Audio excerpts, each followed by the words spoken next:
Bullying bukan lagi hal yang jarang terjadi. Melalui media sosial, kita sering sekali melihat seseorang dihina, diejek, dipermalukan, bahkan diserang oleh ribuan komentar negatif. Lalu, sebenarnya apa itu bullying?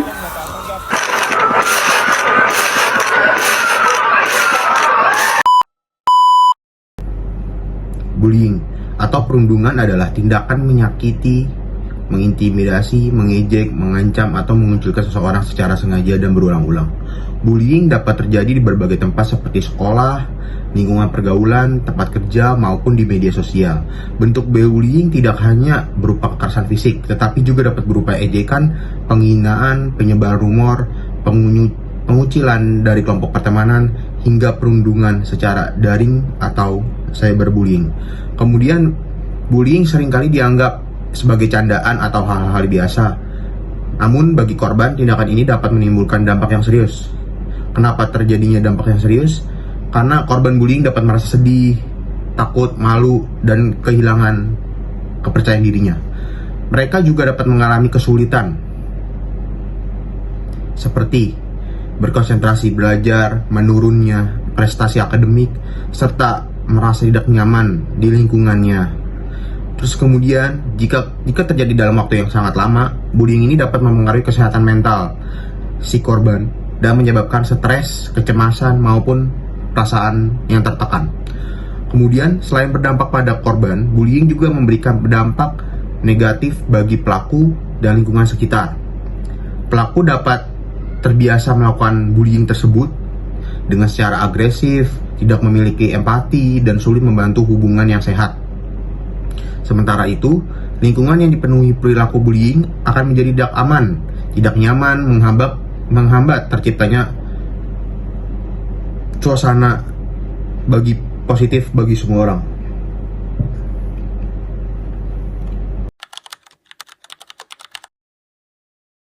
Bullying verbal adalah tindakan menyakiti orang lain melalui kata-kata seperti menghina, mengejek, mengancam, mempermalukan, atau memberi julukan yang merendahkan meskipun tidak meninggalkan luka fisik.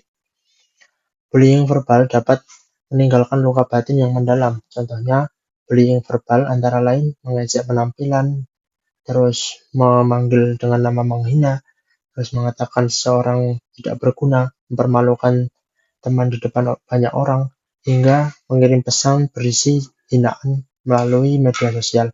Bagi sebagian orang, kata-kata mungkin terdengar seperti candaan, namun bagi korbannya, kata-kata tersebut dapat menurunkan rasa percaya diri, menimbulkan stres, kecemasan, bahkan membuat mereka takut untuk bergaul atau datang ke sekolah.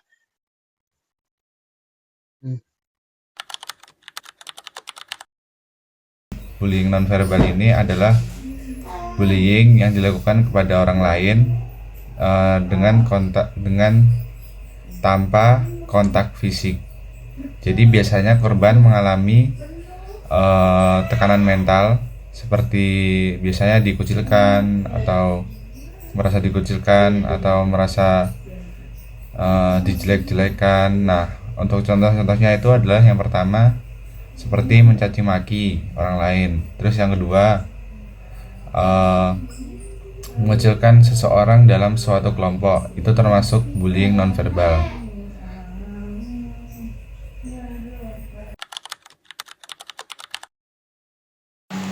Nah, menghentikan bullying itu merupakan salah satu aktivitas bela negara yang dapat kita lakukan di kehidupan sehari-hari kita. Karena nilai-nilai bela negara ini berhubungan langsung dengan penghentiannya aktivitas bullying ini. Nah, contohnya itu apa? Dari yang nilai pertama yaitu adalah cinta tanah air. Cinta tanah air yaitu adalah berarti menjaga nama baik, kehormatan, dan kenyamanan lingkungan hidup di Indonesia. Contohnya, dengan menghentikan perundungan, kita dapat menjaga ruang publik tetap aman bagi sesama warga negara. Nah, hal ini juga mencegah rusaknya nama baik generasi muda. Yang kedua, kesadaran berbangsa dan bernegara.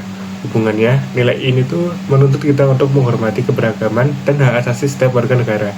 Contohnya itu, perundungan seringkali dipicu oleh perbedaan suku, agama, ras, atau fisik seseorang.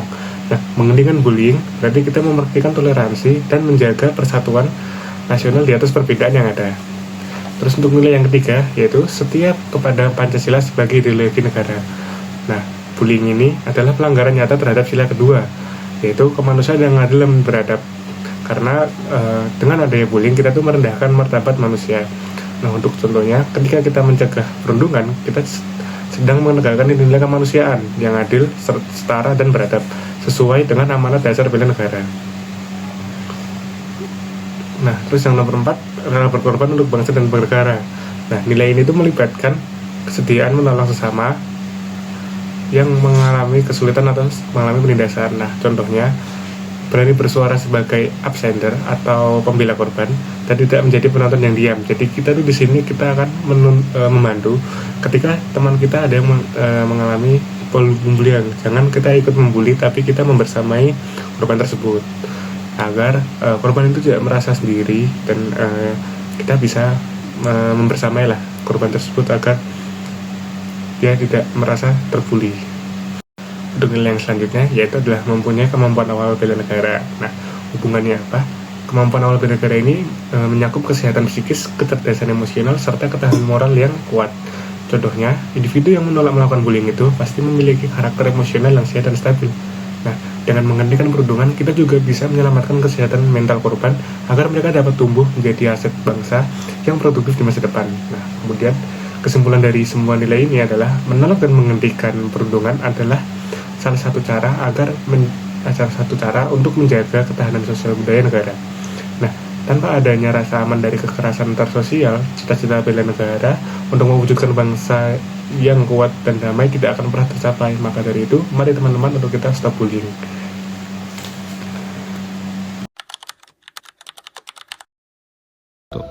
Selamat siang. Perkenalkan, nama saya Dwi Bagus Wicaksana dari Fakultas FTME Prodi Teknik Geologi dengan NIM 11250 Di samping saya ini ada Mas siapa? Perkenalkan, nama saya Raden Fatan Olindra Destio, biasa dipanggil Olindra, dari Prodi Teknik Pertambangan dengan NIM 112250228. Baik. Mas Olin saya mau nanyakan tentang kasus pembulian verbal dan non verbal. Menurut Anda, apa yang dimaksud dengan kasus bully verbal dan non verbal? Baik, jadi di sini menurut saya bully itu terbagi dua, non verbal dan verbal. Yang non verbal ini itu bully yang sifatnya fisik, sedangkan yang verbal itu bisa dengan kata-kata atau hujatan yang tidak ada campur tangan fisiknya. Oke. Pertanyaan kedua, bentuk bullying mana yang lebih sering terjadi di lingkungan sekitar? Yang saya amati di lingkungan sekitar saya itu lebih ke bully verbal ya, karena mungkin semakin dewasa semakin tidak ingin terlihat untuk ngejudge orang, jadinya mereka lebih memilih untuk bully verbal dengan komen di akun sosmed orang, akun TikTok orang gitu, bisa ngejudge juga. Pertanyaan ketiga, apa sebaiknya dilakukan korban jika mengalami pembulian verbal ataupun non verbal? Pertama-tama bisa ditanyakan baik-baik apa tujuan orang itu melakukan bullying secara verbal atau non verbal. Jika tidak mempan, bisa laporkan ke pihak kampus jika berada di lingkungan kampus, atau bisa minta pertolongan kerabat terdekat atau orang terdekat yang ada di lingkungan kita. Oke, pertanyaan terakhir, apakah Anda memiliki saran agar di lingkungan menjadi lebih aman dan saling menghargai? Saran saya sih tentunya selalu adakan sosialisasi ya, baik di lingkungan kampus atau lewat promosi-promosi di iklan TikTok atau iklan Instagram, di sosial media agar mudah terbaca dan mudah terjaring untuk masyarakat. Baik, terima kasih. Baiklah, segitu aja saya wawancari pada Mas Olin tentang kasus pembulian non-verbal dan verbal. Terima kasih, selamat siang. Selamat siang. Dari pembahasan dan hasil wawancara yang telah kami lakukan, dapat disimpulkan bahwa bullying masih menjadi masalah yang perlu kita jaga bersama. Menghargai, peduli, dan saling mendukung merupakan langkah sederhana yang bisa kita lakukan setiap hari. Dengan menciptakan lingkungan yang aman dan saling menghormati, kita telah menerapkan nilai-nilai bela negara dalam kehidupan sehari-hari. Mari bersama katakan stop bullying karena perubahan dimulai dari diri kita sendiri. Terima kasih.